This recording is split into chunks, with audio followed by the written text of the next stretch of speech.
Salut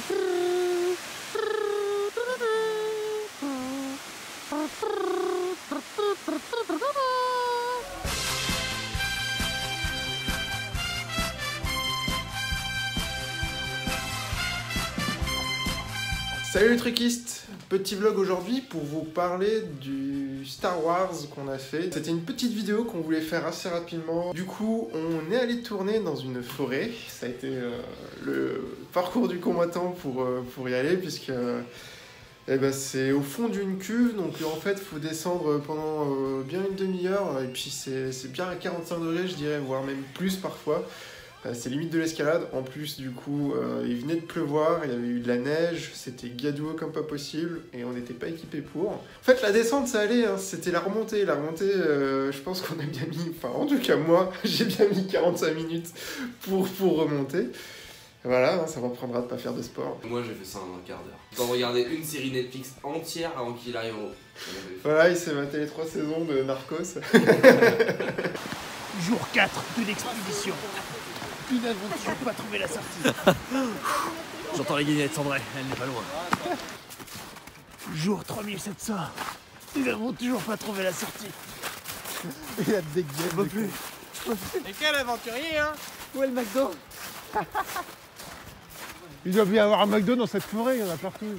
Bon, après, c'est vrai que ça valait le coup parce que c'est une forêt un peu particulière parce qu'elle est couverte de mousse. Et on savait d'emblée que nous, on voulait changer la couleur de la mousse en post-prod. J'ai testé un peu en bleu. C'est vrai que le résultat était sympa, mais que on avait l'impression que l'acteur était sur fond vert, ce qui était un peu dommage puisqu'on s'était fait chier quand même à aller dans un vrai lieu.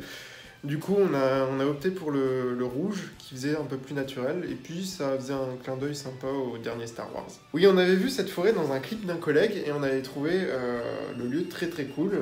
On lui avait demandé mais où est-ce que tu as tourné? Et il nous a dit, bah non, je peux rien vous dire, parce que voilà, sinon tout le monde va y aller. Du coup, on a cherché et on a trouvé. Donc, je vous laisserai faire pareil. Voilà, c'est ça. Le jeu de piste. On donne un indice, c'est à côté de Lyon. C'est à côté de Lyon. Oui, voilà, c'est déjà bien. Voilà, à vous de trouver. Jingle. Oui, Noël. Ah oui, d'accord, alors moi je suis vraiment vieux papy, très bien. Jedi. J'ai le nez qui coule. T'as le nez qui coule. Le bonnet feur. La Svedania. Ok, chacun son petit mot. Si, le bonnet feur, la fête. Le blouson aussi. Et le blouson, ouais. Et le plaid.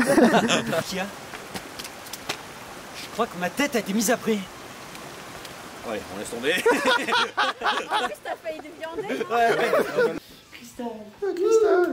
La partie la plus importante du film. L'endroit où Ven, donc le Jedi, jette, perd le fameux cristal, c'était un endroit où il n'y avait que des flaques d'eau, de l'eau.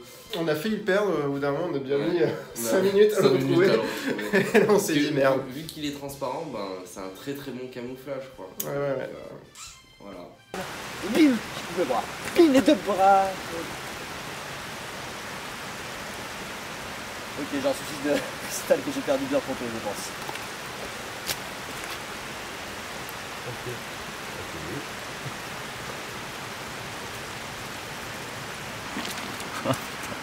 Je l'ai vu tomber. Ouais. Ouais, coupé, on va... On coupe.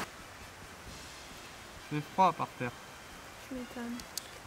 Le tournage s'est passé en 2 parties, donc il y a eu cette partie dans la forêt en décor naturel et après il y a eu une partie qu'on a fait ici dans les bureaux sur fond vert, donc c'était toute la partie en fait de Emmanuel qui est du coup le maître Jedi fantôme. Le but en fait c'était de sortir la vidéo le plus rapidement possible et que ça nous prenne le moins de temps possible aussi. C'est pour ça qu'on a fait un tournage express et la post-production c'était pareil, on a fait un montage plutôt rapide.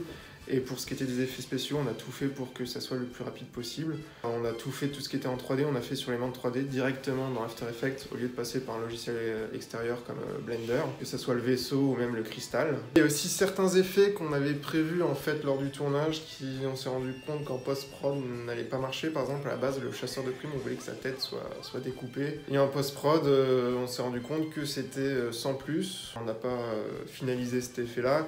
Et on est tout de suite parti sur notre piste avec du coup un effet un peu plus simple. Parce que c'est moi le... Oui, C'est Fred, moi qui Fred prend un headshot. et le chasseur C'est moi le le crime. chasseur, ouais. Donc après il y a Ven qui fait donc le Padawan, Emmanuel qui fait le maître Jedi et Marine qui faisait toute la captation son et qui nous a pas mal aidé aussi sur les accessoires puisque c'est elle qui a fait le sabre et le pistolet. Vous voyez qu'il y a des yeux qui sont incrustés sur mon Oui, c'est personnage. la visière de En hockey. fait, c'est une visière de hockey. C'est que pendant un quart d'heure, bah, en fait, je ne voyais rien de ce qui se passait autour de moi. Du coup, on a forcément prévu une étape 2, vu que ça c'était l'étape 1. Ouais. Si vous êtes sur Lyon et les alentours, que vous avez des costumes vraiment cool, bah voilà, ça peut être intéressant pour nous parce que là, pour celui-là, on a extrêmement galéré en fait. C'est ça le costume du Kosovar. Oui, on n'a pas trouvé de cap ou quoi que ce soit, donc en fait, on a acheté des bouts de tissu, on a créé notre tunique, ça se voit. Ça fait aussi partie du truc un peu comique du coup. Pour le chasseur de primes, on a une partie du costume qui a été prêtée très généreusement par Ciné Costume. Ouais, Ciné Costume, qui sont du coup sur Lyon. Donc voilà un peu tout ce qu'on pouvait dire sur ce petit sketch Star Wars. Ben, on vous dit à la prochaine, et peut-être, qui sait, un épisode de Truckist. Ah, on verra.